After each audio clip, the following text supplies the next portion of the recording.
방금 그 부분은 예수님의 사생의 공생애를 통해서 구체적으로 이와 같이 시간별로 이와 같은 순서대로 그 말씀을 보시도록 하겠습니다. 그래서 예수님의 사역, 행적, 그러니까 사복음서는 예수 그리스도의 그 행적에 대해서 기록이 되어 있는데, 그래서 예수님은 어떤 분이시고 예수님은 어떤 행적을 통해서 살아계신 하나님의 아들로서 우리에게 이와 같이 역사하셨는가, 그런 내용으로서 이제 보시게 되겠습니다. 그래서 예수님은 사생애 나이가 30살 그 전까지는 사생애 예고 같은 것이 잠깐 마태복음과 누가복음에 기록이 되어 있습니다. 그리고 이제는 예수님이 30세부터 요단강에서 직접 세례를 받으시고 또 위로부터 내려오는 성령의 세례를 받고 그 삼일째 하나님이 함께 하심으로써 이제 그때부터 이제 공생애가 시작돼서 마지막 돌아가실 때까지 예수님은 공생애에 있어서 네 번의 유월절을 거치게 됩니다. 그래서 첫 번째, 두 번째, 세 번째, 마지막 유월절은 예수님께서 십자가에서 못 박혀 돌아가시면서 다 이뤘다고 선포하시고 이제 돌아가시게 됩니다. 이와 같은 그 과정을 통해서 이제 바로 예수님의 사생애, 공생애 이렇게 나눌 수 있는데, 잠깐 여러분 그 사생애에 대해서 이제는 잠깐 말씀을 보시면은 예수님의 그 전체 그것으로서는 탄생과 어린 시절이 사생애입니다. 그러고 난 뒤에 이제 공생애가 시작되고 나중에 이제 십자가에 죽으시고 부활하시고 승천하신 것까지 이렇게 해서 하나님께서 우리에게 창세기 3장 15절부터 메시아를 보낸다는 이 약속이 쫙 나와 있는데, 예수님께서는 이 땅에 메시아로서 오셔서 다 하나님의 그 언약을 다 성취하신 것입니다. 이렇게 되는데 이제 그러면은 우리에게 있어서 사생애에 예수님의 탄생과 어린 시절의 그 사생애 내용을 성경에 있는 것을 잠깐 보면은 동정녀 마리아에게 통해서 탄생하셨다. 이거는 이사야서 7장 14절에 이미 예언의 말씀이 나와 있습니다. 예수님이 오시기 700년 전에 이사야가 성령의 감동으로서 이와 같이 예언했고, 그리고 마태복음 1장 18절에서 23절 거쳐서 바로 예수님께서 이제 마리아의 성령의 이와 같이 잉태되어서 이제는 마리아를 몸을 통해서 태어나는 것이 기록이 되어 있습니다. 그래서 예언대로 성경대로 오셨다. 때가 참에. 그리고는 그 예수님의 그 족보에 대해서 마태복음과 누가복음의 족보가 기록이 되어 있습니다. 마태복음은 이것은 아브라함부터 예수님까지 다윗의 왕가 중심으로서 이와 같이 태어나는 것을 기록하고 있습니다. 이것은 다윗의 그 같은 이제 계통을 통해서 언약대로 오신 분이시다. 또 그리고는 이제 누가복음은 예수 그리스도로부터 거슬러 올라가서 하나님까지 온 인류의 우리의 구원자요 구속자라는 그것을 기록하고 있는 겁니다.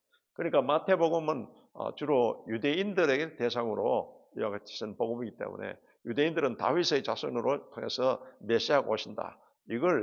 그것을 확정적으로 나타내는 것을 기록하고 있는 겁니다. 그래서 예수님이 탄생 시에 일어났던 일은 여러분이 잘 아시는 동방박사가 멀리서 찾아와서 경배하게 됩니다. 어떻게 동방박사가 이와 같이 오게 되는 건가? 이건 메시아 대망 사상이 다니엘은 여러분 바벨론의 그 모든 박사들의 스승이었다고 성경은 말하고 있습니다. 다니엘이 뭘 가르치겠습니까?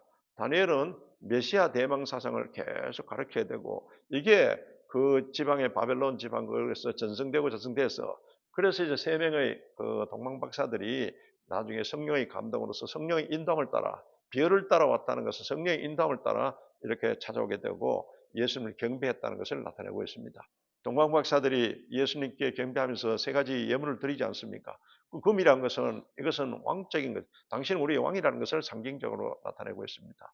유향, 이거는 여러분 보면 그것은 대제사장이 제사신을 때 쓰는 건데 당신은 대제사장입니다. 그리고 몰약, 이거는 변치 않는 썩지 않도록 시체에 바르는 건데 이것은 당신은 대선지자로서 하나님의 말씀에 같은 진리십니다. 이와 같은 영적 의미로서 예물을 드리게 되는 겁니다.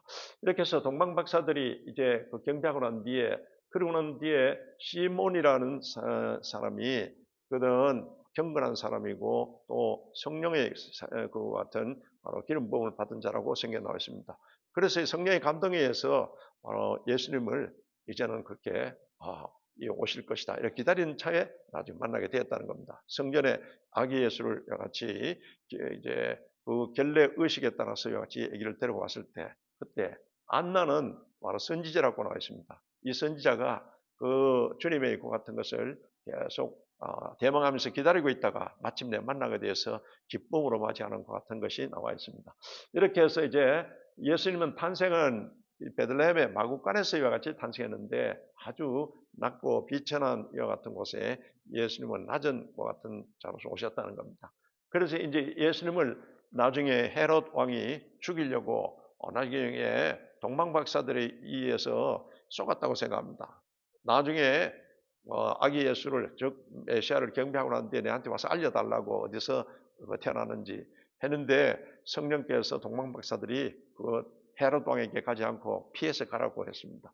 이렇게 해서 가버렸는데 나중에 이 헤롯 왕이 2살 이하 된 아기들을 베들레헴과 예루살렘 그 부근의 근방에 다 죽여버립니다. 이렇게 해서 마귀로서 이와 같은 일을 또 행하게 되는데 그 나중에 그 성령께서 저 환상 중에 꿈 중에 요셉에게 마리아에게 애굽으로 피하라고 해서 피해가지고 피신하는 것 같은 기록이 되어 있습니다.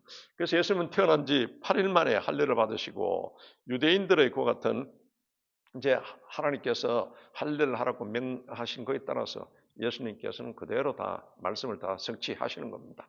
이렇게 해서 이제 그리고는 이제 결례식을 지금으로 말하면 현화식을 하게 됩니다. 그래가지고는 성전에 부모들이 아기 예수를 데리고 갔을 때 이때 시몬과 안나를 만나게 되는 겁니다. 그래서 성경에 하라는 이와 같은 걸 다 하고 그리고는 이제 사생에서 성전에서 유월절을 맞이하는 것은 처음으로 같이 이제 나와 있습니다. 12살 때 부모들이 요셉과 마리아가 어린 아이 예수를 데리고는 성전에 가게 됩니다. 그리고 12살에 처음으로 성전에 올라가게 됩니다. 그래서 유대인들에 있어서 성년식은 12살, 13살, 대개 이제 13살에 성년식을 하게 되는데 예수님은 12살에 이제 성년식과 같은 그 차 이렇게 데리고서는 예루살렘 성전에 가게 된 겁니다. 그래서 이 유대인들은 성년식이 되면 12살, 13살이 되면은 그때까지 완전히 토라, 그러니까 모세 오경 이런 완전히 외우게 하고 계속 같이 훈련시킵니다. 그래서 이렇게 모세 오경과 그리고 하나님의 그 말씀을 훈련시키고 난 뒤에는 이제 영적으로 이제 성년이 됐다. 이렇게 해서 일찍이 13살, 12살 이때 성년식을 하게 되는 겁니다. 지금도 마찬가지로 그렇게 합니다. 근데 대개 우리나라는 지금 만 19세인가 모르겠습니다만 예전엔 만 20세가 돼야 법적으로 성년이 되거든요. 유대인들은 이와 같이 하나님 말씀으로서 훈련시켜서 성년으로서 인정하게 되는 겁니다. 이런 절차들을 어린 예수님이 다 겪었다는 것을 나타내고 있습니다.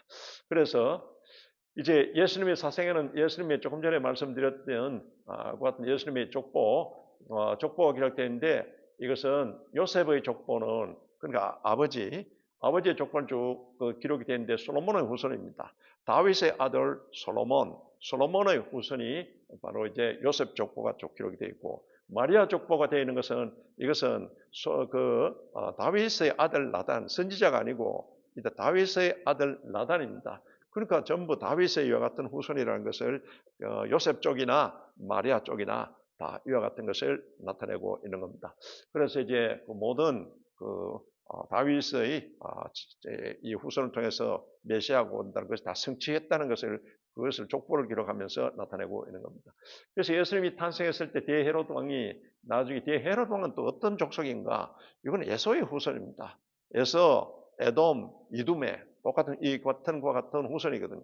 그 나중에 잘못되어 버리면은 후손들을 잘못 가르치고 되면은 이와 같이 예수님을 대적하고 마귀의 그 같은 도구가 된다는 그것을 예수님이 나중에 태어났을 때 그것을 또 나타내고 있습니다. 그래서 이 지금 헤롯은 이두메 족속인데 결국은 이런 마귀와 같은 마귀의 도구로서 같이 예수를 죽이려고 하는 이와 같은 인물이 됩니다. 그 동방 박사들이 경배하게 되고 또 그리고 이 헤롯 왕은 자기의 왕권에 대한 위협이라고 생각해서 그래서 이제는 그 아이들 2살 이하 된 아이들을 다 죽이는 이와 같은 살인죄를 범하게 됩니다. 그리고 예수님은 애굽으로 피신했다가 나중에 나사렛으로 다시 돌아오게 됩니다. 헤롯 왕이 죽고 난 뒤에 돌아오게 되는 겁니다. 이게 사생에서의 이과 같은 기록인데 그 예수님의 12살에 그때 성전에 가기 전까지 예수님의 성장에 대해서 누가복음 2장 39절에서 40절에 아주 균형 잡히게 그는 바로 건강하게 잘 자라고 아이가 자라매 지혜와 그리고는 많은 사람들에게 사랑받는 자로 이와 같이 자라났다고 말씀하고 있는 겁니다. 예수님의 균형 잡힌 그 같은 그 성장을 사생에서 이와 같이 기록하고 있습니다. 여기까지 이제 기록하고 있습니다. 사생에는 예수님이 이제 직접 그 같은 메시아로서 그리스도로서 행적을 이와 같이 남겼다는 이건 없고 자라나는 그 과정을 이와 같이 기록하고 있습니다. 이렇게 해서 예수님의 이제 공생애입니다. 예수님께서 이제 30살이 돼서 공개적으로 이제는 이제 사역을 시작하는 게 이제 그것이 세례요한에게 세례를 받을 때, 이때 예수님은 사실은 물세를 받을 그 필요가 없는 분입니다. 그러나 우리로 하여금 바로 이와 같은 물세례에 간 우리의 같은 그 표본을 보여주시고, 그리고는 그 물에 들어갔다가 올라와서 기도할 때 하늘 문이 열리고 위로부터 비둘기 같은 성령이 확 예수님에게 임하게 됩니다. 이것은 성령 세례를 받으시고 공생을 시작하는 그 모습입니다. 그리고 하늘에서는 하나님의 음성이 들리지 않습니까? 이는 내 사랑하는 자요 내 기뻐하는 아들이라. 내 사랑하는 아들이요 기뻐하는 자라. 이와 같이 바로 주님께서는 이는 나의 헵시바요 이는 나의 비율라라는 그 같은 선언인 겁니다. 그래서 삼일째 하나님이 요단강가에서 이와 같이 이제는 공생을 시작한 그것을 나타내고 있습니다. 이렇게 해서 이제는 예수님이 세례를 받으러 그때 요단강가에 왔을 때 이때 세례 요한이 예수님을 딱 보는 순간에 요한복음 1장 29절에 바로 보라 이는 세상 죄를 지고 가는 하나님의 어린 양이로라. 할렐루야. 우리의 여러분 주님께서는 이 속죄 제물로 오셨다. 화목 제물로 오셨다는 것을 한편으로 선언하고 있는 겁니다. 이렇게 해서 이제는 예수님께서 성령의 인도함을 따라서 40일간 유대 광야에 가서 금식을 하시면서 기도하십니다. 예수님께서 우리가 귀신과 마귀 이런 일을 쫓으려는 것은 이런 일은 기도와 금식에는 쫓을 수 없느니라. 할렐루야. 예수님께서 말씀하신 것을 직접 예수님이 공생의 사역을 시작하시면서 이것을 우리에게 또 보여주신 겁니다. 그래서 금식하고 또 예수님께서 기도하시면서 마귀의 세 가지 육신의 정욕, 안목의 정욕, 이생의 자랑 이 시험을 완전히 말씀으로서 꺾어버린 겁니다. 우리에게 예수님께 이와 같이 마귀가 시험하듯이 우리에게 항상 이와 같은 마귀의 시험과 도전이 있다는 그것을 나타내고 이것을 이기려면 어떻게 해야 되는가? 오직 기도와 금식, 할렐루야. 이런 영역을 가져야 된다는 것을 직접 보여주신 겁니다. 그러면서 이제는 이 세례 요한에 의해서 이제는 침례를 받는 그 요단강가에 거기에 세례 요한을 따르고 있던 이제 요한과 안드레 이들이 나중에 세례 요한이 세상 죄를 지고 가는 하나님의 어린 양이다. 그래서 메시아라는 그 말씀을 듣고 그래서 이제는 요한과 안드레가 이제는 예수님을 따르게 되고 안드레는 가서 이제 베드로를 데리고 와서 또 베드로가 따르게 되고 또 그러면 또 다른 두 제자도 만나서 따르게 되는 겁니다. 이렇게 해서 이제 5 제자를 여기서 만나게 됩니다. 그리고 난 뒤에는 이제 예수님께서 가버나움 쪽으로 갈릴리 쪽으로 올라오셨습니다. 그래서 유대 광야에서 요단강에서 세례 받으시고 40일 금식 기도하시고 그러고 난 뒤는 5명의 제자들이 따르게 되는데 그래서 이제는 위로 올라서 거기 혼인 잔치가 있어서 그곳에 가서 거기에서 이제는 포도주가 떨어져서 여러 가지 낭패를 당한 거기에 이제 연회장을 보고는 그래서 이제는 그때 마리아가 예수님께 부탁을 하게 됩니다. 그래서 예수님께서 이제는 말씀하신 대로 마리아가 하인들에게 시키는 대로 하라. 할렐루야. 시키는 대로 물을 떠다가 항아리에 붓고 또 물을 떠다가 연회장에게 갖다 주고 시킨 대로 그대로 했더니 물이 포도주로 변하는 첫 번째 기적이 나타나게 된 겁니다. 그래서 우리에게 처음 시작하는 그 같은 예수님의 그 기적을 통해서도 우리는 여러분 모든 일에 문제가 있으면 철저히 예수님을 모시고 있으면서 예수님께 아뢰시기 바랍니다. 기도하시고 예수님 시킨 대로 하시기를 주 이름으로 축원합니다. 첫 번째 기적을 통해서 물이 포도주로 변화되는 것은 이와 같이 나중에 더 좋은 것으로 환경이 또 변화되는 것은 철저하게 예수님을 여러분 항상 모시고 예수님께 기도하고 예수님 하신 말씀대로 시킨 대로 하시기를 주 이름으로 축복합니다. 이와 같은 그 사건이 이제 기적이 일어났습니다. 그러고는 가버나움의 중심으로 예수님께서는 초기 사역을 이렇게 하시게 된 겁니다. 그래서 예수님께서 이제는 침례를 받으시고 금식 기도하시고 공생의 사역을 선포하십니다. 나중에 누가복음 4장 18절 19절을 통해서 이것은 이사야서 61장을 그대로 봉독하시면서 하신 말씀인데 주의 성령이 내게 임하셨으니 가난한 자께 복음을 전파하려고 내게 기름을 부고 나를 보내사 예수님은 성령의 이와 같은 기름을 붓고 보냄받아서 포로된 자를 자유케 하고 눈먼 자를 다시 보게 함을 전파하고 누린 자를 자유케 하고 하나님의 은혜를 선포케 하려 하심이라. 해방제를 선포하러 왔다고 주님께서는 말씀하십니다. 그러면 이 땅에 예수님이 이렇게 오셨기 때문에 오늘은 다 이루었다고 선포해 주셨기 때문에 오늘 여러분 이 예수 그리스도의 그 바로 행하신 일을 그대로 우리가 믿고 주장하고 다 이뤘다는 말씀을 선포하고 이렇게 기도하시기 바랍니다. 그러면 이 말씀에 근거한 이와 같은 믿음의 이 기도가 이게 파워가 있다는 겁니다. 그래서 주님이 다 이루신 것을 그대로 여러분께서 주장하시고 믿음으로 선포하시고 그 말씀에 근거해서 이와 같이 우리가 기도할 때 이때 역사가 나타날 줄로 믿습니다. 그래서 이제 초기 사역은 직접 예수님의 그 초기 사역이 계속 이어집니다. 티칭 미니스트리, 말씀을 가르치고 그리고는 이제 예수님께서 프로클레이밍 미니스트리, 예수님께서 직접 말씀을 선포하시고 또 그리고는 힐링 미니스트리, 예수님께서는 병 고칩니다. 예수님께서는 항상 말씀을 전하고 병 고치고 엑소사이징 미니스트리, 완전히 귀신을 쫓아버리는 이와 같은 그 사역을 하시면서 우리 디사이플링 미니스트리, 예수님께서는 제자 훈련을 계속 같이 시키시면서 사역을 하십니다. 이렇게 해서 예수님이 영적, 혼적, 육적, 환경적으로 죄 때문에 저주받은 우리에게 회복 사역을 예수님께서는 이와 같이 하시는 겁니다. 초기 사역부터 계속 하시는 사역이 이런 그 사역이다. 그러면 오늘 교회는 예수 그리스도의 여러분 제2의 성육신이라는 겁니다. 교회는 예수 그리스도의 몸입니다. 그러면 예수님이 하셨던 그 사역을 교회가 그대로 해야 되고 그리고는 바로 교회의 모든 사역이 그렇게 돼야 됩니다. 근데 목회자가 그 예수님의 사역을 위임받은 자로서 그렇게 해야 되는데 그렇게 하지 않으면은 그거는 여러분 그것은 주님의 같은 제자라고 할 수가 없고 교회도 분명히 바로 그런 사역이 있어야 됩니다.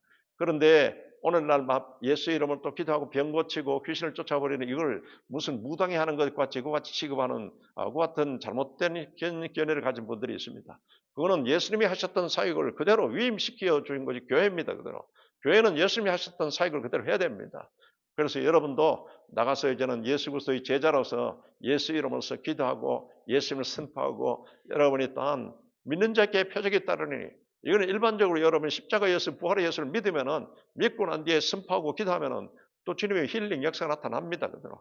이런 여러분들께서 예수 그리스도의 제자로서 또 그리고 교회도 교회답게 이와 같은 사역을 해야 될 줄로 믿습니다.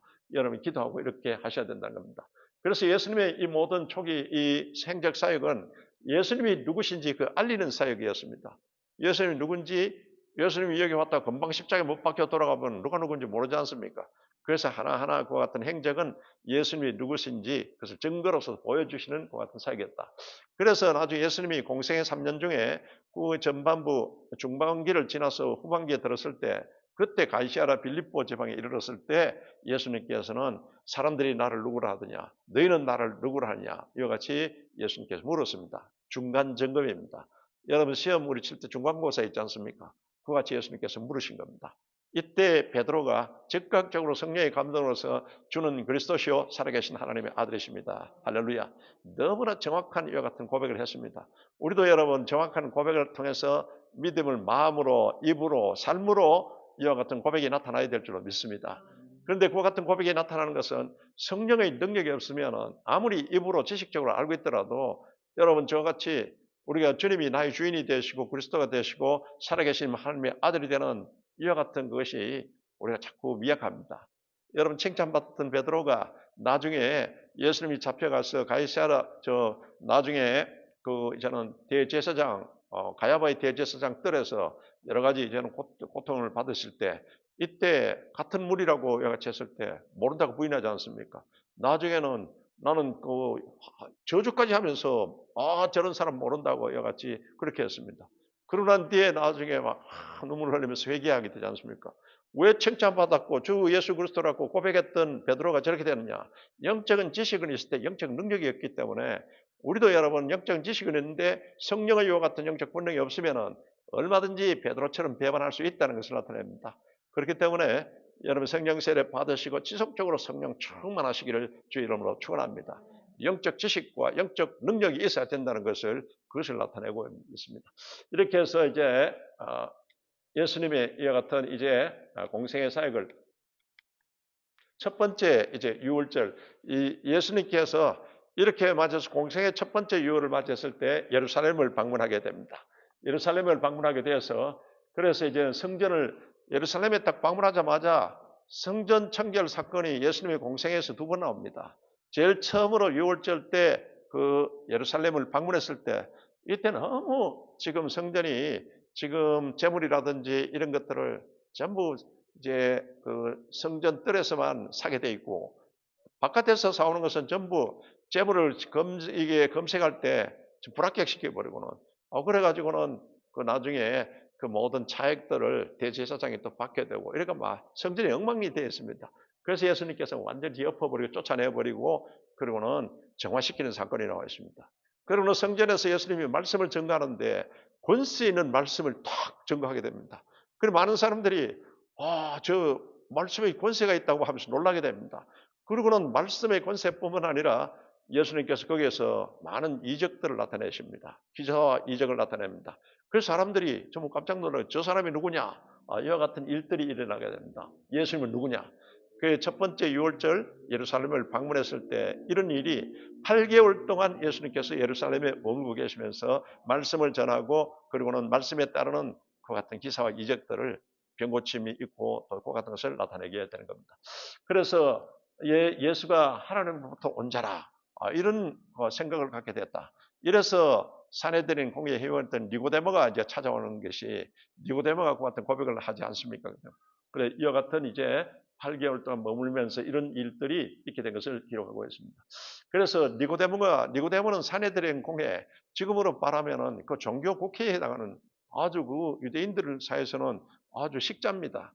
이 지식층에 해당하는 그 같은 또 리더자에 해당하는 사람인데 이 사람이 바로 이제 니고데모로서 그 구약 성경의 그 같은 것은 대충 잘 알고 있는 겁니다.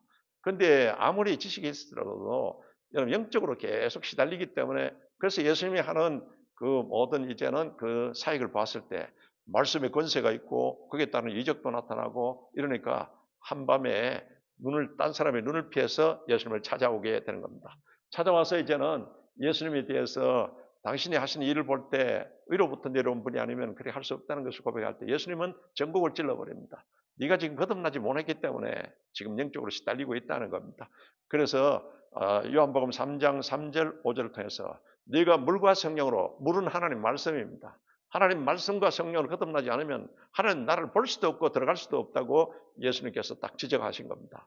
이렇게 해서 중생에 대해서 우리가 거듭남에 대해서 우리가 구원은 거듭남으로서 여러분 구원받게 되는 겁니다. 그래 하나님 말씀을 그대로 믿고 그리고는 또 여러분이 성령으로서 이와 같이 거듭나야 된다. 사람의 영에 하나님의 영으로서 딱 인쳐버리는 이것이 바로 구원이고 영생인 겁니다. 그래서 중생에 대해서 예수님께서는 아주 중요한 말씀을 하십니다. 이렇게 해서 니고데모가 찾아와서 여기서 니고데모가 직접 중생했다는 것 같은 그 말은 없는데 나중에 예수님이 십자가에 못 박혀 돌아가시고 장사 지내게 될 때 아무도 겁이 나서 장사 지내려 하지 않았거든요. 이때 또 니고데모가 찾아와서 이제 커밍 아웃하는 이와 같은 것이 또 나와 있습니다. 그래서 니고데모는 확실히 구원받은 사람입니다. 나중에 중생받은 사람입니다. 이렇게 해서 이제는 예루살렘에 이제 예수님께서는 8개월간 그곳에 예루살렘에서 사역하시고 난 뒤에 이제 갈릴리로 이제 또 이렇게 올라가시는 길에 사마리아 지방을 이제 거쳐서 올라가시게 되는 겁니다. 그렇게 해서 사마리아 지방을 찾아서 사마리아 지방의 그 수가성에 사마리아 여인을 주님께서는 직접 사실 찾아가신 겁니다. 이건 뭔가 하면은 이렇게 여러 가지 고통받고 또 여러 가지 세상적으로 지금 방황하는 이 여인을 찾아가서 예수님께서 구원하고자 찾아가신 겁니다. 이렇게 해서 이제 구원과 영생에 대해서 예수님께서 말씀하시게 되고 그리고는 참 예배에 대해서 이제 말씀하십니다. 하나님의 영이시니 신령과 진정으로 예배한 자를 찾으시니라. 할렐루야.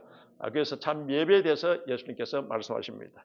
그리고는 요한복음 5장 39절을 통해서 기록이 되어 있는 것처럼 예수님께서 너희들의 구원을 얻고자 이 성경을 상고하거니와 이 성경을 연구하거니와 이 성경은 이때까지 있던 구약 성경입니다. 이 성경은 내게 대해서 증언하는 것이라. 할렐루야. 구약 성경의 핵심이 오실 메시아, 오실 예수에 대해서 증거하는 것이라는 것을 예수님이 직접 말씀하신 겁니다. 그리고 어떤 분은 모르는 분들은 구약 성경은 이스라엘의 역사인데 우리에게 무슨 필요가 있냐? 그건 성경을 제대로 몰라서 그런 겁니다. 그래서 오실 예수 그리스도, 이제는 복음서는 오신 예수 그리스도, 이제 요한계시록은 다시 오실 예수 그리스도, 성경의 모든 초점이 예수님이십니다. 이것을 이제 말씀하고 있습니다. 이렇게 해서 이제 예수님께서 이제 그 있던 이 갈릴리를 중심으로 사역하시면서 사마리아 이제 갈릴리는 가버나움이 중심입니다. 그리고는 사마리아 수가성, 유다의 예루살렘, 그리고는 베들레헴에서 이렇게 도성을 이루고 있는데 예수님이 이 예루살렘의 첫 번째 유월절 방문했다가 올라가는 길에 이제 사마리아 수가성을 방문하게 되는 겁니다. 그리고는 이제 위로 가서 가버나움을 중심으로 이제는 예수님께서 사역을 하시게 되는 겁니다. 이렇게 해서 이제 올라가서 그 왕의 신하의 아들이 지금 죽게 되었습니다. 그래서 이 왕의 신하의 아들이 가버나움에 거주하고 있는데 예수님께서는 지금 가나 혼인잔치가 있었던 그 자리에 또 예수님이 방문하셨을 때 여기까지 찾아오게 된 겁니다. 그래서 예수님에 대한 소문을 듣고 찾아와서 이제 그 믿음을 보고 멀리까지 찾아온 그 이제는 그 왕의 신하의 그 아들이 죽게 되는 것을 그 아버지의 믿음을 보고는 그래서 예수님께서 말씀으로서 그냥 멀리서 시간과 공간을 초월해서 치료하는 그 같은 역사가 나타납니다. 그래서 예수를 그리고 고향에 이제 갔습니다. 나사렛 고향에 갔더니 나사렛 사람들은 이미 예수에 대한 소문을 다 듣고 있었어요. 지금 예루살렘에 방문해서 어떤 일이 벌어지고 있다는 소문을 다 듣고 있는데 그래서 예수님이 이제 그곳에 가서 이제 성경을 읽으시고 이사야서를 읽으시고 이 말씀이 오늘 이르렀다. 나에게 이르렀다는 이 말씀입니다. 그랬더니 아니 저 목수의 아들이 감히 어떻게 메시아로서 그거 할 수 있느냐 이런 생각으로 예수님을 배척하고 돌로 쳐서 죽이려고 하는 겁니다. 그때 예수님이 뿌리치고는 그 갈릴리를 따라가십니다. 이래서 예수님을 받아들이지 않고 배척했다. 그래서 이제 우리의 모든 신앙생활에서 중요한 것은 여러분 주님의 말씀에 대한 사모함이 있어야 됩니다. 그리고 예수님에 대한 사모함이 있고 사모함으로서 말씀 붙잡고 믿음으로 기도해야 역사가 나타나지 사모함이 없으면은 절대 이 역사가 잘 안 나타났다는 것을 아시고 항상 하나님의 은혜를 사모하고 성령을 사모하시기를 주 이름으로 축원합니다. 그리고는 이제 이 지금 고향 사람들이 고정스니감이 있거든요. 우리가 신앙생활하면서도 여러분 자꾸 우리 주변에 있던 사람이 BC가 있고 여러분 AD가 있습니다. 어떤 전환점이 있거든요.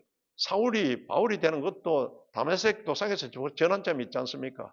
옛날 일을 바라보지 말고 지금 현재 바라보고 자꾸 이제 믿음을 갖고 성장하고 또 그리고 우리가 신앙이 자꾸 이렇게 성숙하는 근원을 바라보고 기도하시고 여러분 하시기 바랍니다.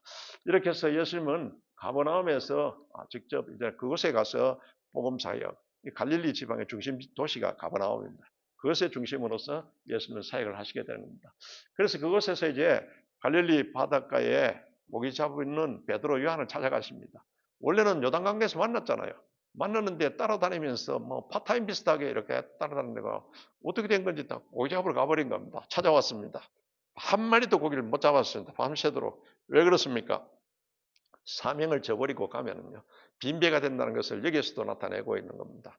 우리는 예수 그리스도의 제자요, 우리는 여러분 보내는 선교사, 보냄받은 선교사라는 것을 명심해야 됩니다. 이 사명을 버리고 떡가니까 빈배인데 예수님이 바로 깊은 곳에 그물을 내리라고 같이 말씀합니다. 그랬더니 베드로가 말씀에 순종해서 쫓아서 내리겠다. 그물을 같이 내렸더니 그물이 찢어질 정도로 잡히게 됩니다. 그래가지고 기뻐서 하다가 예수님과 눈이 딱 마주치고 난 뒤에는 그때 우리는 죄인이시다. 여기를 떠나소서. 이와 같은 것을 깊이 깨닫고서 바로 베드로가 딱 엎드리게 됩니다. 주님 앞에. 이때 바로 나를 따라오라. 내가 너희로 사람을 낚는 어부가 되게 하리라. 할렐루야. 이거 전도 사명을 주신 것입니다. 이렇게 해서 소명을 다시 한 번 더 바꿔서 이제는 따르게 되는 겁니다. 그래서 여러분의 전나 사람을 낚는 이와 같은 여러분 소명이 있는 자라는 것을 명심하시고 날마다 사람을 낚으시기 바랍니다. 할렐루야. 복음으로서 전도를 하고서 계속 이렇게 하라는 겁니다. 그리고 난 뒤에는 가버나움의 안식일에 이제 그곳에서도 많은 일을 행하셨는데 그때 이제 귀신을 쫓아내고 그리고는 티칭 미니스트들이 가르치는 사역을 하십니다. 그러면 베드로의 장모가 이제 병들었다는 것 같은 얘기를 듣고 베드로 장모 집에 같이 신방을 하게 됩니다. 그래서 이제는 거기 열병을 고치시고 그곳에서 많은 사람들이 또 바깥에 소문을 듣고 많이 왔는데 예수님이 직접 말씀을 가르치고 치료하시고 귀신을 쫓는 이와 같은 사역을 행하셨습니다. 그리고는 이제 이와 같이 사두개인들은 정치적으로 야합한 것 같은 종교인들입니다. 이런 사두개인들이 예수님을 자꾸 적대시하는 겁니다. 그리고는 바리새인들은 이 예수가 누군지 지금 그들이 지금 메시아라고 또 하고 막 이런 그것에 대해서 거기에 대해서는 이제는 경계심을 갖고 또 그리고는 그들이 예수님을 계속 주시하면서 지금 종교 경찰과 같이 딱 주시하고서는 예수님을 경계하고 있습니다. 그래서 제자들을 예수님께서는 사역을 하시면서 한 사람 한 사람 이렇게 불러서 이제 제자들이 이제 부름받게 되게 됩니다. 이렇게 해서 지금까지 예수님의 그 생애는 이제 시간과 공간을 초월해서 이제 예수님이 역사하시는 주님이 유월절 첫 번째 유월절 이제 가나 마치고 8개월 동안 예루살렘에 머물고 계시다가 나중에 이제는 올라오시면서 사마리아 지방을 이제 그 통해서 갈릴리로 이동하셔서 갈릴리에서 이와 같이 사역하시다. 이게 이제 첫 번째 유월절입니다. 이렇게 사역하시다 두 번째 유월절을 이제는 맞이하게 되어서 예수님께서는 두 번째 유월절 때 또 이제는 예루살렘으로 내려오시는 겁니다. 예루살렘으로 내려오셔서 예수님께서는 거기에서는 오래 계시지 않고 베데스다 딱 두 번째 유월절 예루살렘 방문했을 때는 베데스다 연못가에 38년 된 중병 환자가 있습니다. 그곳에 예수님께서 가셔서 38년 된 중병 환자를 예수님께서는 고치신 겁니다. 그렇게 해서 이제 안식일 날과 같이 38년 된 중병 환자를 고쳤다고 바리새인들이 율법적인 것 같은 잘못된 편견을 가지고서 그렇게 예수님을 공박합니다. 예수님은 여러분 안식일의 주인이십니다. 할렐루야. 우리에게 여러분 안식을 주러 오신 분이십니다. 그래서 이 안식일 날 우리에게 여러분 예수님께서는 영적, 혼적, 육적, 환경적인 안식을 주시기 위해서 바로 예수님께서는 오셔서 그래서 이제 다 이루었다고 이와 같이 선포하여 주신 겁니다. 그래서 오늘날 우리가 지키는 것은 우리에게 이제 다시 한 번 더 부활의 생명을 주신 예수 그리스도를 이제 주일날 부활하셨지 않습니까? 이렇게 해서 이제 우리는 주일을 성수하게 된 겁니다. 그래서 주일 성수가 너무 중요하다. 주일 성수는 우리에게 주님을 신령과 진정으로 예배함으로써 우리에게 영적, 혼적, 육적, 환경적인 저주와 여러 가지 어려움이 있는 것에 이게 주님이 안식을 주시는 날입니다. 이 안식을 얻고서 우리가 날마다 또 한 주간 승리하고 또 우리가 주일 성수하고 이렇게 될 줄로 믿습니다. 이렇게 해서 이제 공생의 유월절 이제 예수님께서는 거기에서 있다가 그리고는 그 38년 된 중병 환자를 고치시고 난 뒤에 예루살렘에 잠깐 있다 금방 올라오십니다. 갈릴리로 올라와서 예수님께서는 12제자를 확정하고 12제자를 예수님께서는 이제 부르신 겁니다. 그래서 12제자를 택할 때도 예수님께서는 산에 철학기도 하시면서 기도하고 난 뒤에 제자들을 완전히 소명을 주고 택하시게 된 겁니다. 우리 교회도 사람을 세울 때는 여러분 기도하고 또 완전히 우리가 이제는 우리가 성령이 충만하고 믿음이 충만하고 또 지혜롭고 사람에게도 칭찬받는 자를 세워야 됩니다. 이렇게 해서 예수님 12제자를 이와 같이 이제 세우신 것은 12제자를 중심으로 이제 예수님이 하셨던 사역을 교육시키면서 그대로 나중에 예수님이 죽으시고 부활하시고 승천하시고 난 뒤에 그 다음에 이 복음을 전하게 하기 위해서 예수 복음을 전하게 하기 위해서 직접 예수님께서는 직접 훈련을 시키시고 이와 같이 하는 겁니다. 이렇게 해서 예수님께서는 산상수훈을 이제는 말씀하십니다. 산상수훈이란 것은 이것은 예수 믿은 자들이 지켜야 할 것 같은 바로 말씀을 예수님께서는 하신 겁니다. 그래서 산상수훈이 이것은 우리가 신해산 언약법을 예수님이 재해석해서 신약적으로 우리 성도들이 어떻게 지켜야 할 것인가 이것을 말씀하신 겁니다. 신해산 언약 이것은 하나님이 철저한 우리가 구원받은 유월절 구원받은 백성들이 지켜야 할 것 같은 하나님의 법입니다. 그리고 그와 같은 이제 그 성막법을 통해서 율법과 성막법 이걸 통해서 말씀하는 것을 신명기에서 재해석하게 되고 나중에 그대로 신명기 그대로 다윗도 그대로 여러분 하나님 말씀을 그대로 쫓았습니다.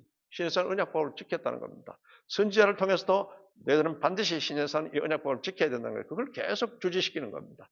그걸 잘 지키지 않아서 말라기를 마지막으로 400년간 완전히 침묵기가 들어갔다가 예수님께서 나중에 이제는 산상수훈을 통해서 다시 한번 말씀하는 것은 신해산 언약법의 바로 신약적인 재해석인 겁니다.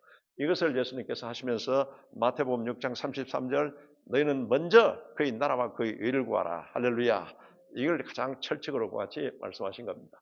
그래서 이제 그리고는 백부장의 종을 또 고치십니다. 그리고는 이 말씀만 없어서 그래서 우리 종이 낫겠다고 하니까 그 믿음을 보시고 예수님 감동했지 않습니까? 그래서 멀리 있지만 공간을 초월해서 예수님께서는 그같이 고치십니다. 그리고는 이제 나인성 과부의 아들도 죽은 아들도 이제는 살리시는 이와 같이 생명 권세가 있다는 것을 나타내십니다. 이렇게 해서 이제 가버나움에서 기적을 해하시고 이때 나중에 세례요한은 이때 착각을 하고 있었습니다. 오실 메시아는 바로 이제는 뭔가 하면은 초림 예수, 재림 예수 이걸 통합적으로 생각해가지고 완전히 심판주로서의 이와 같은 주님을 생각하고 있었던 겁니다. 그런데 자기가 생각할 때는 아직 이런 것이 이루어지지 않아서 진짜 당신이 약속하신 그분이십니까? 이와 같이 물었을 때 예수님께서 하신 말씀은 예수님이 행하신 이사와 기적을 이것을 보고서 보라고 이와 같이 대답하십니다. 그래서 예수님께서 이와 같은 그 과정을 거치시고 그래서 이제 예수님께서는 바로 장태에서 피리 부은 아이의 비유를 말씀하시고 수고하고 무거운 짐진 자들아 다 내게로 오라. 내가 너를 편히 쉬게 하리라. 이와 같이 다 내게로 오라 초청하십니다.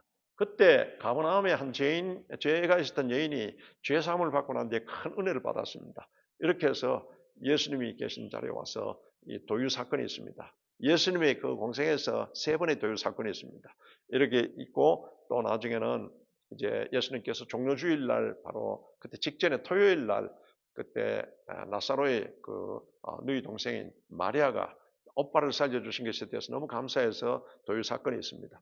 그러고 난 뒤에 또 예수님께서는 이제 화요일 날 그 고난 주간에 한 번 더 도유 사건이 있습니다. 이는 누구냐?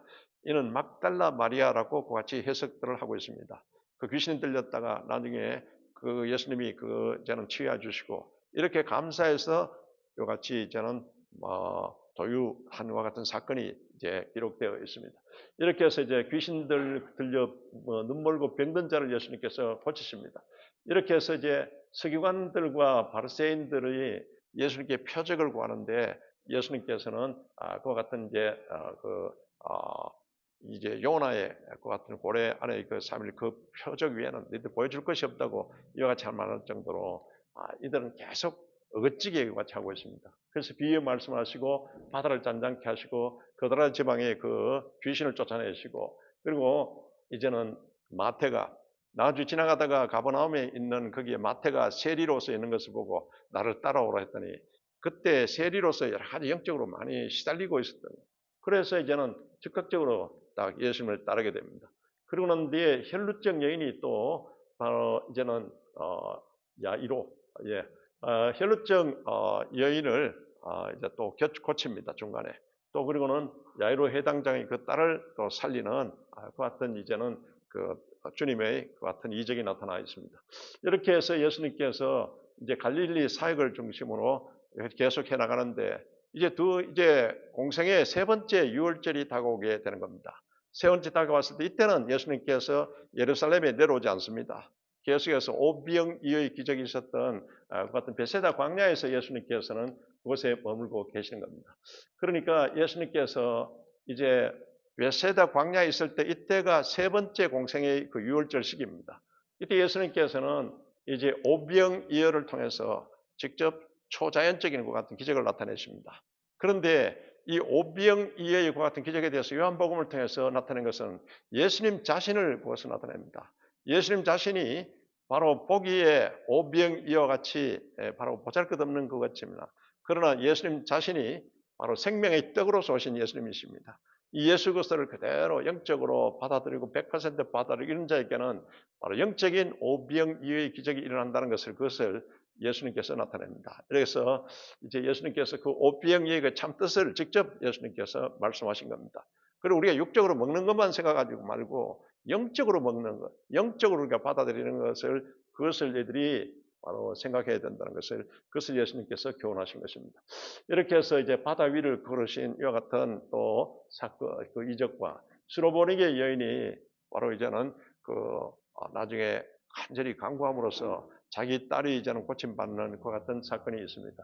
이렇게 해서 이제 가이사랴 빌립보 지방에서 예수님께서는 중간기 조금 전에 말씀드렸던 중간 검사를 하게 됩니다. 너희들이 나를 누구라 하냐? 이렇게 해서 주는 그리스도시요 살아계신 하나님의 아들이라고 이와 같이 이제는 대답을 받으시고 예수님이 너무나 정확한 답에 대해서 칭찬을 하시지 않습니까? 바요나 시몬은 네가 복이 있다. 이게 구원의 복이 있고 구원받은 사람이 계속 이와 같은 고백하는 자에게는 하나님이 함께 하시는 이와 같은 복이 있습니다. 그리고 음부의 권세가 너희를 이기지 못하리라. 그리고 이 반석이 이 고백 위에 내 교회를 세우리라. 그리고는 내가 너희께 천국 열쇠를 준다. 할렐루야. 이 천국 열쇠는 기도의 권능입니다. 이 땅에서 매면 하늘에서 매이고 이 땅에 풀면 하늘에서 풀릴 것이다. 또 이 천국 열쇠는 예수 이름의 권세입니다. 할렐루야. 정확한 신앙 고백을 한 자에게 이와 같은 바로 복이 있다고 예수님께서 말씀하신 겁니다. 그렇게 하시고는 이제 예수님이 나중에 직접 변화산에 제 제자들을 데리고 올라가서 직접 그곳에서 이제는 예수님이 변화산상에 그 같은 변화하시는 그 같은 모습을 보여주시면서 바로 예수님이 바로 참 주님이시다. 또 부활하신 예수님을 바로 영적으로 먼저 이와 같이 나타내시는 겁니다. 이렇게 해서 이제 그 산 밑에 내려왔더니 거기에 간질병 귀신 들린 그 어린애를 데리고 온 아버지와 더불어서 제자들에게 좀 고쳐달라고 했더니 제자들은 마시 계속 그 전에는 이미 그들에게 이제는 그 귀신을 쫓아버리는 그 같은 권세와 그 능력이 있었는데 변호사 선밑에서 나타나지 않습니다. 계속 기도하고 사모함이 있어야 됩니다. 근데 제자들에게 나타나지 않은데 예수님께서는 간질병 걸린 귀신 들린 그 아이를 나중에 귀신을 쫓아버리면서 고칩니다. 그러면서 아버지가 할 수 있거든 좀 고쳐달라고 하지 않습니까? 할 수 있거든이 무슨 말이냐? 믿는 자에게는 능치 못함이 없다. 할렐루야. 이런 이유는 기도와 금식에는 쫓을 수 없다고 예수님께서 말씀하신 겁니다. 그래서 우리가 평소에 여러분이 딱 금식도 정기적으로 딱 여러분 기도함으로써 그렇게 하시면서 영역을 키우시기 바랍니다. 그렇게 해서 이제는 또 제자들이 나중에는 돌아오는 길에 갈릴리로 돌아오는 길에 그들이 누가 더 크냐 이 다툼이 생겼습니다. 이건 지금 예수님에 대해서 정확하게 그들이 인식을 하지 못하고 있다는 겁니다. 그냥 예수님을 따라다니면 세상 출세하리라 이런 그거로서 따라다니다가 나중에는 이제 누가 더 크냐 이런 다툼이 생겼습니다. 그래서 갈릴리로 돌아와서 예수님이 이런 제자들을 집중적으로 훈련시키십니다. 직접 예수님께서 영적 지식과 영적 능력이 우리에게 필요한 건데 이와 같은 훈련을 계속 예수님께서 시키시는 겁니다. 이와 같이 이제 갈릴리에서 이제 이 유월절을 이제 그곳에 베세다에서 유월절을 이와 같이 지나고는 이제 예수님께서는 네 번째 유월절을 위해서 이제는 유다 지방으로 예루살렘 쪽으로 내려오십니다. 이제 예수님이 유월절 네 번째는 십자가에 못 박혀야 되지 않습니까? 그래서 그 갈릴리 지방의 그 모든 사역을 이제 마무리하고서는 예루살렘 쪽으로 내려오게 되는 겁니다. 그래서 내려오면서 사마리아를 통과합니다. 그 사마리아의 그 사람들이 오히려 막 그것을 예수님을 대적하고 통과하지 못하게 하는데 그런데 예수님께서 그것을 통과해서 나중에 70인 그 전도단을 먼저 예수님께서는 베레아 지방으로 먼저 보냅니다. 이건 예수님께서 나중에 나사로를 살리고 난 뒤에 예수님을 체포하고 죽이려고 하는 이와 같은 분위기가 되니까 나중에 베레아 지방에 한 3개월 동안 빛이 나지 않습니까? 그게 먼저 70인 제자들을 보내서 사역을 준비하게 이와 같이 하신 겁니다. 이렇게 해서 예수님이 이제 예루살렘으로 내려와서 예루살렘에 이제 초막절 초막절 그때 예수님 성전에서 예수님이 가르치십니다. 이때 초막절 설교를 통해서 예수님께서 자정설교, 내가 누구라는 이와 같은 설교를 많이 하십니다.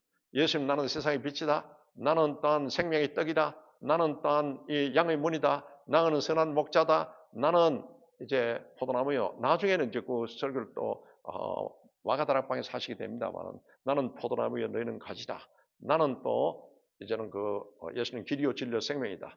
나는 부활이요 생명이다. 이와 같은 예수님이 자정 설교들을 이제 나중에 쭉 하시게 되는 겁니다. 그래서 이제 마리아 마르다 그 생김에 대해서 예수님이 또 주기도문을 가르쳐 주십니다.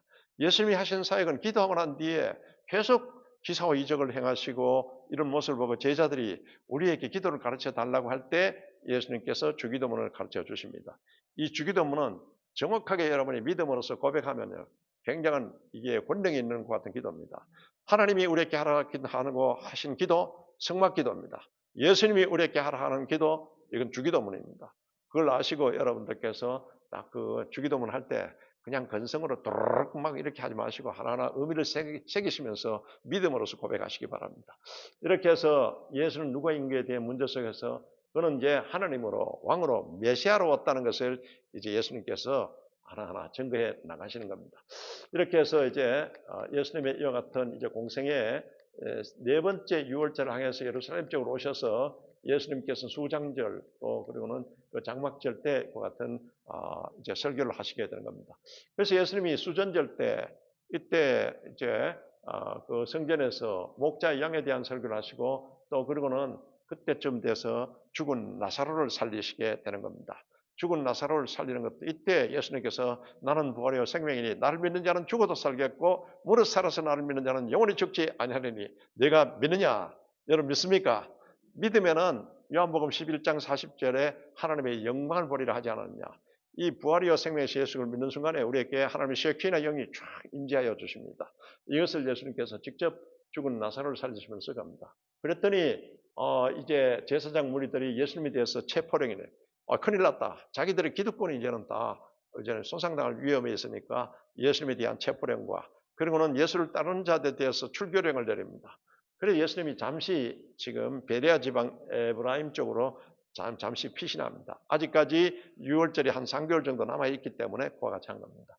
그래서 베레아 지방에서 3개월간 그곳에서 이제는 사역하시면서 그곳에서 하는 메시지가 주로 마지막 이제는 이제 천국과 지옥이라든지 이와 같은 이제 여호와의 날 마지막에 대한 그와 같은 설교를 중심으로 하십니다. 그러고 난 뒤에 예수님께서는 이제 베레아 지방이 여기에 요단강 동편에 있는 바로 여기 베레아 지방 이곳에 한 에브라임 지역에 한 3개월 동안 피신하셨다가 이제 6월절이 다 가까웠을 때 예수님께서는 요단강을 넘어서 이제 여리고를 이같이 통과하시게 되는 겁니다. 이렇게 예수님께서 이제 베레아에서 이제 여리고 쪽으로 들어오는 길에 예수님께서는 그 여리고 입구에서 거지 소경 바디메오를 딱 이제는 만나게 되고 이 바디메오가 고침받게 됩니다. 그리고는 여리고 안에 들어오면서 삭개오가 예수님이 오시는 소식을 듣고 삭개오가 예수님을 만나고 싶은 그 같은 것을 통해서 삭개오가 아주 구원받는 사건이 이렇게 되는 겁니다. 이렇게 해서 이제는 예수님께서 이제 예루살렘 쪽으로 들어오셔서 토요일 날이 되었을 때 그때 베다니에 계시면서 이때 나사로의 누이인 마리아가 오빠를 살려준 것에 감사해서 이 도유 사건이 있습니다. 향유를 부어줍니다. 그리고 이제는 주일이 되었을 때 이게 종료주일이지 않습니까?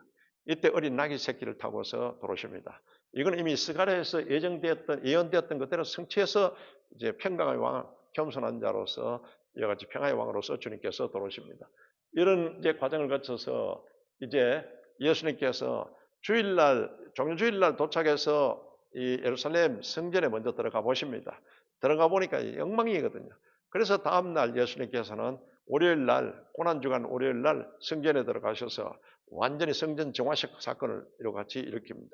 그러고 난 뒤에 예수님께서는 화요일날 다시 성전에 갔을 때 말씀을 전하고 이럴 때 그때 이제는 제사장들과 이제 그 바리새인들이 예수님에 대한 여러 가지 질문을 합니다. 종교 청문회에 해당하는 겁니다. 예수님이 딱딱 정확한 답을 하시고 그렇게 했을 때 더 이상 할 말이 없는 겁니다. 이렇게 해서 예수님이 바로 답변을 하시고 난 뒤에 감람산으로 거기서 이제는 떠나서 감람산으로 올라가십니다. 감람산으로 올라가서 감람산에서 예수님께서는 여러 가지 비유와 말세에 대한 징조에 대해서 예수님께서는 이제는 말씀하게 되는 겁니다. 말세에는 이런 징조가 있고 말세는 어떻게 되리라는 것을 이제 마태복음 24장을 중심으로 같이 말씀하고 있습니다. 그래서 이제 6월절 날 만찬을 가지시고 6월절 날 만찬을 통해서 마가다락방 설교를 같이 하십니다. 그리고는 이제 베드로가 또 가서 제사장들께 가서 배반하는 것 같은 일이 이제는 일어나게 되고 그래서 성찬을 통해서 성찬은 이것은 바로 우리에게 이 예수 그리스도의 살과 피 이것은 언약의 피라고 예수님이 말씀하십니다.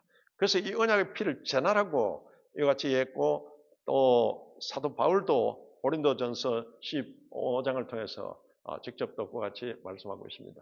이와 같이 이제는 이 성찬에 대해서 직접 예수님께서 직접 세우시고 이 언약의 피를 전하라.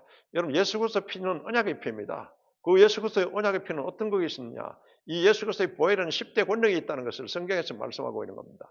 그러니까 여러분이 언약의 피, 그 주장할 때 이 10대 권능을 믿음으로 고백하시고 말씀 붙잡고 기도하시기 바랍니다. 이런 보혈의 능력이 나타나게. 이건 언약의 피입니다. 그러니까 언약을 믿는 그대로 약속이 우리에게 이루어진다는 겁니다. 이것을 예수님께서 직접 그렇게 말씀하셨고 그리고 예수님의 모든 사역은 다 여러분 성령 사역입니다. 이 사도행전 10장 38절에 하나님이 나사렛 예수에게 성령과 능력을 기름부터 타셨음에 성령을 확 부어주시죠. 이는 착한 일을 행하시고 마귀에게 누린 모든 자를 고치셨습니다. 그래 하나님이 함께 하셨다고 그같이 바로 베드로가 설교를 통해서 말씀하고 있는 겁니다. 그래서 우리의 모든 신앙생활도 철저히 여러분 성령과 같은 사역이 될 수 있도록 늘 성령을 인정하고 환영하고 모시고 의지하시기를 주의 이름으로 축원합니다. 이와 같은 이제 예수님의 사역이 이제 네 번째 유월절은 예수님께서 십자가에서 못 박혀서 돌아가는 그 주간이지 않습니까?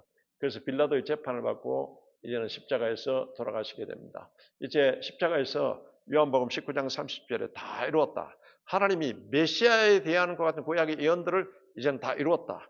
그리고는 율법에 용하는 것을 다 이루었다. 우리에게 구원의 길을 다 이루었다. 할렐루야. 이 주님께서 이것을 다 이루었다고 말씀한 겁니다. 그래서 우리는 십자가에서 십자가의 도, 이것은 여러분 십자가의 도는 십자가의 메시지는 십자가에서 예수님이 우리의 모든 것을 다 속량하여 주셨다. 대속하여 주셨다. 이게 십자가의 도는 믿는 우리에게는 하나님의 능력이 됩니다. 고린도전서 1장 18절을 통해서 바울이 이렇게 말씀하고 있는 겁니다. 그래서 이제 예수님이 사흘 후에 부활하셨습니다. 이것은 고린도전서 15장은 부활장이지 않습니까? 그 부활의 증인들이 있다. 수많은 증인들에 대해서 다 이렇게 기록하고 있고 또 그리고는 부활은 우리에게 살려주는 영이라고 부활하신 예수는 우리에게 살려주는 영이라고 고린도전서 15장에서 말씀하고 있는 겁니다. 그래서 예수님은 과거의 부활, 이미 역사적인 사건으로 부활하신 분, 현재의 부활, 현재 믿는 우리에게는 부활하신 그리스도의 영이 살려주는 영으로서 역사하여 주십니다. 그럼 미래의 부활은 예수님이 반드시 재림하실 때 이때 우리는 부활하신 예수의 몸으로서 변화되어서 들림받게 될 줄로 믿습니다. 그래서 부활은 과거, 현재, 미래의 부활이다. 이것을 우리에게 나타내고 있는 겁니다. 이렇게 해서 이제는 예수님께서 이제 완전히 메시아로서의 그 같은 모습을 보여주시고 난 뒤에 마지막에 예수님께서는 이제 사도행전 1장 이제 4절 5절을 통해서 아버지 약속하신 기다리라. 너희들 몇 날이 못되어 성령으로 세례를 받으라. 원문은 명령형으로 되어 있습니다. 성령 세례 받고 난 뒤에 사도행전 1장 8절에 그러면 권세와 능력을 받고 권능을 받고 땅끝까지 이르는 내 증인이 되라. 할렐루야. 우리가 성령의 그 같은 권능을 받아야 영적 전쟁에서 선교와 전도는 영적 전쟁입니다. 이렇게 해서 우리가 승리하게 된다는 것을 예수님께서 말씀하신 겁니다. 이렇게 해서 부활하신 증거는 이 성경에도 수없이 있습니다. 그래서 이제는 증인들도 많이 있고 또 그리고는 예수님의 일생의 사생의 공생에는 전부 여러분 하나님의 그 말씀을 전부 이제는 약속을 성취하러 오셔서 십자가에서 다 이루었다. 또 그리고는 부활하셨습니다. 생명 권세로서 사망 권세를 깨뜨렸다는 것을 직접 보여주신 것입니다. 이렇게 해서 이제 부활하시고 예수님께서는 승천을 하신 것입니다. 이렇게 사복음서가 이제 예수 그리스도의 탄생에서부터 이제는 십자가에 죽으시고 부활하시고 승천하신 것까지 이와 같이 이제 기록이 되어 있습니다.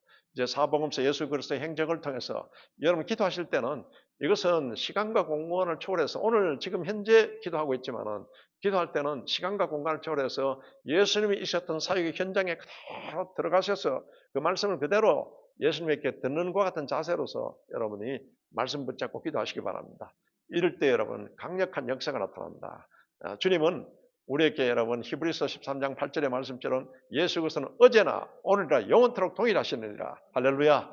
이와 같은 역사가 저와 여러분을 통해서 또 우리 교회를 통해서 계속 나타나게 하셔서 주님 오실 때까지 주님에게 영광 돌리고 우리가 살아있는 신앙으로서 승리하시기를 주의 이름으로 축원합니다. 이 시간 주여 삼창하시고 간절히 기도합니다.